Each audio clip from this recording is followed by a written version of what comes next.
Hello, my name is Samarzich. This is my week 3 assignment for technology-based tools. So to start, I chose 5 um, technology-based tools that my current district that I'm subbing for uses. The first one being that all the students have Chromebook laptop computers. This is really convenient and helpful for both students and educators in that they are um, readily, the internet is readily available for them. So the rest of the technology based tools they can use at home, they can use it in class. It makes it really a lot easier from other experiences I've had in education where students may need to borrow a class from a class set, or um, if if there's nothing available, then the educator may be limited on what they are able to do. The second one that I chose is called Kahoot.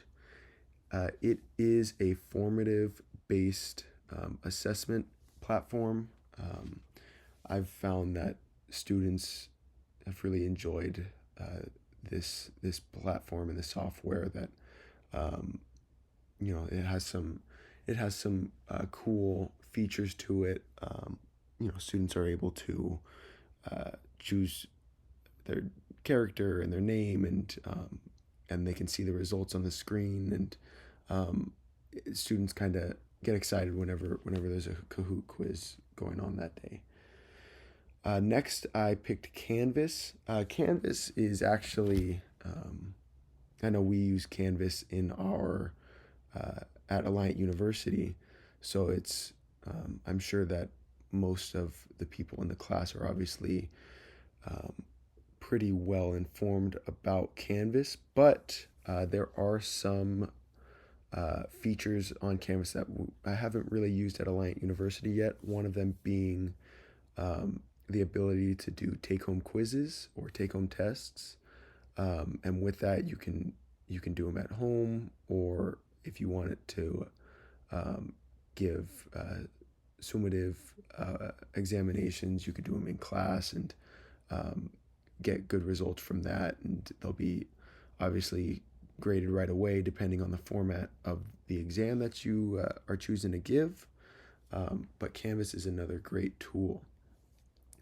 Pear Deck and Edpuzzle are actually two very similar services, so I'll talk about them together.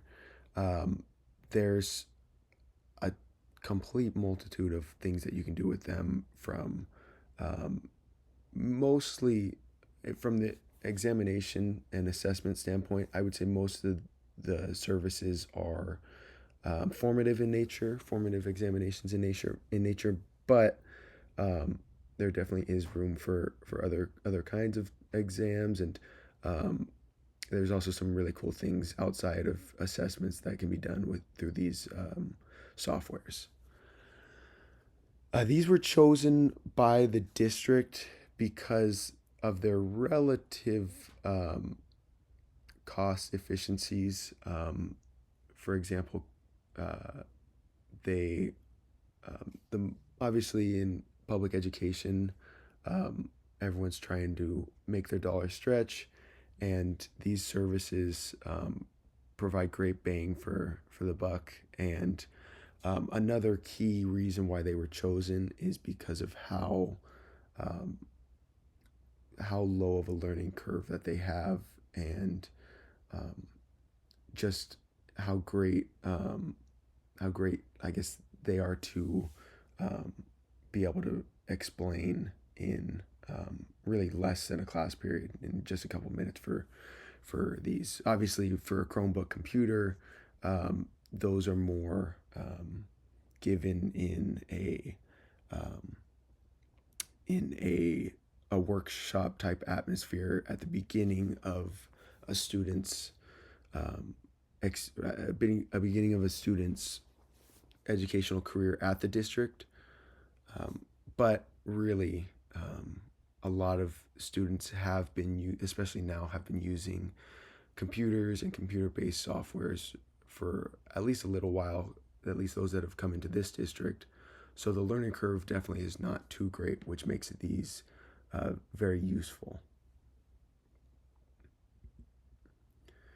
Next, as an educator, or once I become a full-time educator, there will be a number of ways in which I assess the effectiveness of my chosen tools, and especially the ones that I've chosen for this presentation. So, number one, I really believe in feedback from the students themselves. If, obviously the best way to find out if students are struggling with the tools that I'm giving them is to ask them directly, whether that's through surveys or whether that's talking with them directly. It's always, I believe, good to get feedback from the students to constantly evaluate my methods of how I am teaching my students.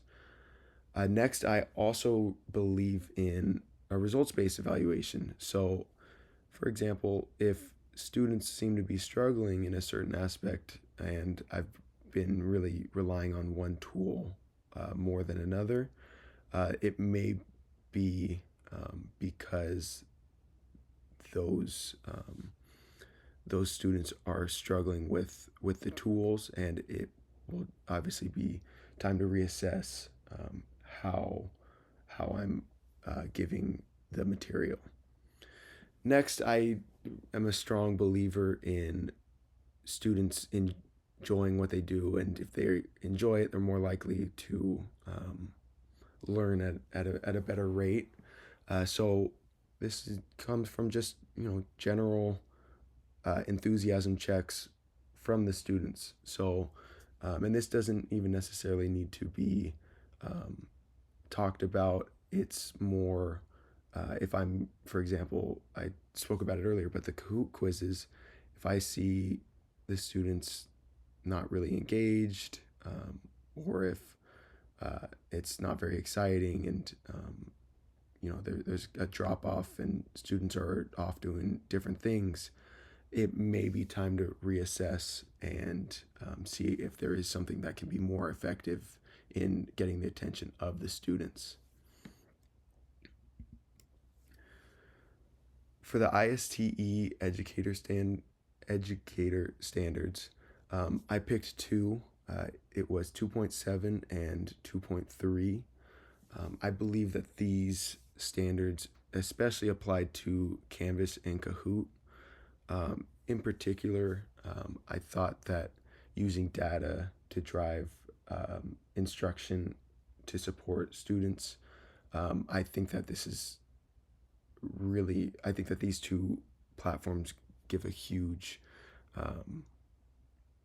opportunity for educators to get the most data-driven information and how to best apply future teachings towards the students. Next, the ISTE student standards. I chose 1.3 and 1.1, and I think that these standards most apply to Pear Deck and Edpuzzle. This is especially because there is an especially good way that these platforms are able to provide meaningful learning experiences that other methods don't necessarily apply to, which, for example, in some classes there are just packets of paper being passed out, and I don't think that the students are necessarily engaged in that, whereas some of the lessons learned on these platforms provide great opportunity for enthusiasm, and it seems like students are much more engaged. Finally, here are my references. And thank you very much for your time. I hope you enjoyed my presentation.